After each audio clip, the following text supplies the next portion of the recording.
Bobby Rydell on how the Beatles changed everything. I'm John Bowden from Rock History Music.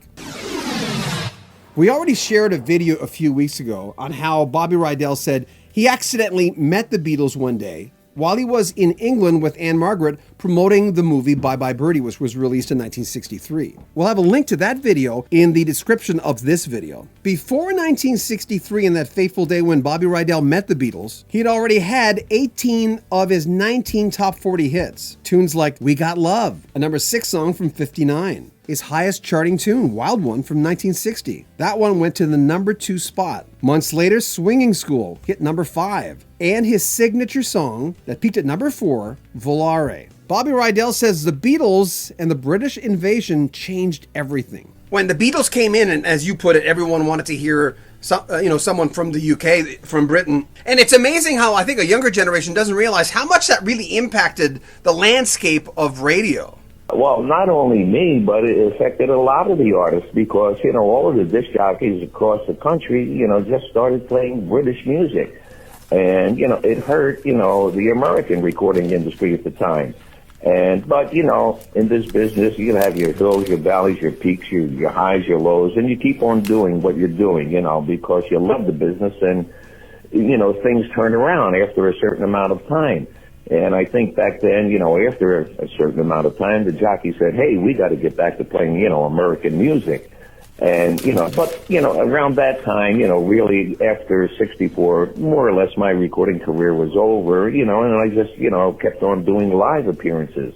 But once again, yeah, it did hurt to a certain degree, but you just keep on working. I found it heartbreaking when I read about A World Without Love with, the Peter and Gordon song, when you basically had recorded it. And I know they were lagging on it a little bit. I mean, that easily could have been a number 1 hit for you. Well, yeah, I mean, my manager, Frank, and I, once again, were driving to New York, and we hear, once again, Bruce Morrow.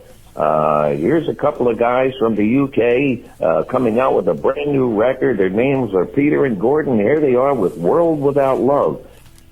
And Frankie Day and I look at one another. We said, my God, we already recorded that. It was in the can. That was going to be my next release. So just on principle, they had like a 2-3 week jump on me, but we put the record out anyway, just on principle. And I charted, but not as big as Peter and Gordon. And I remember Paul Schaefer, on the Letterman show, he said, there's a recording by Peter and Gordon, also by Bobby Rydell. And Peter and Gordon's record went something like this. I don't care what they say, I won't stay in a world without love. He says, but here's Bobby Rydell's World Without Love. I don't care what they say. And it was funny as hell. And, it was a good record for Pete and Gordon, but I must say my record was much better. Agreed. For more details on Bobby Rydell, go to BobbyRydell.com. We'll have more from this series on our sister channels, Rock History Canada, because Bobby talks about a few different Canadian artists like Michael Bublé, Paul Anka, and Justin Bieber, and NailSheet.com, where we talk about, well, that's more of an entertainment channel in general. Make sure you comment on our videos, subscribe to our channel, and share our videos. I'm John Bowden from Rock History Music.